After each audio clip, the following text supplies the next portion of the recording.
mais um gráfico que será analisado fazendo uma recordação de função. Então preste bem atenção, porque isso será necessário em problemas que virão. Então, dado o gráfico abaixo, verifique se as afirmativas são verdadeiras ou falsas, né? Então, eu vou analisar este gráfico agora sob o aspecto do conceito de valor limite de uma função, tá? Preste bem atenção. Então, vamos lá. Primeiro problema, resolvendo o item A. O que diz o item A? Eu quero calcular o limite da função quando o x tende a zero. Eu quero saber se ele existe. Bem, para calcular o limite da função quando o x tende a A, o que eu tenho que fazer? Eu tenho que calcular o limite da função quando o x tende a A pela direita. Desculpe, aqui não é A, aqui é zero. Vamos arrumar isto aqui. Isto aqui é zero.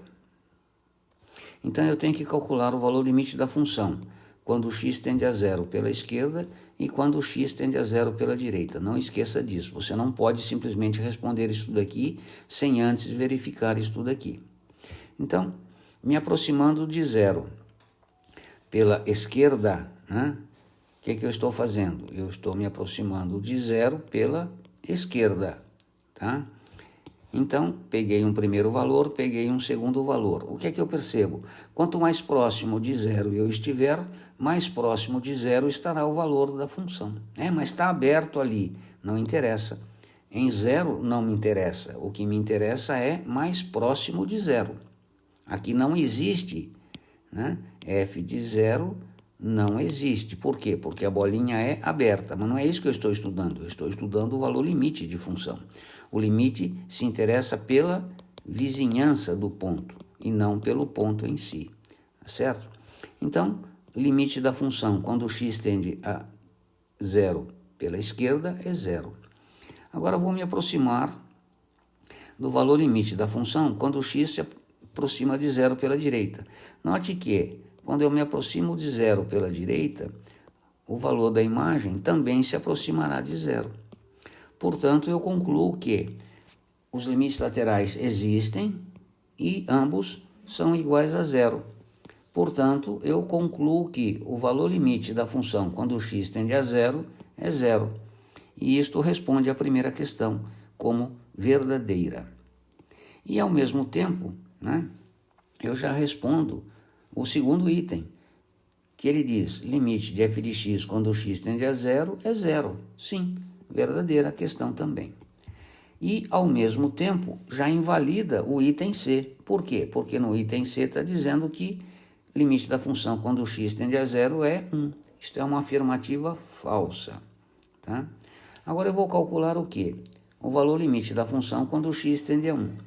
Para calcular o valor limite da função quando o x tende a 1, não se esqueça, eu tenho que fazer o cálculo dos limites laterais. Então, vou me aproximar de 1 pela esquerda e depois vou me aproximar de 1 pela direita.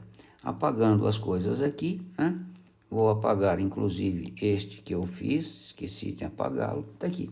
Então, me aproximando de 1 pela esquerda, está lá. O que acontece? Quanto mais próximo de 1 pela esquerda eu estiver, mais próximo de menos 1 estará o valor da minha função. Então, está calculado o limite lateral esquerdo.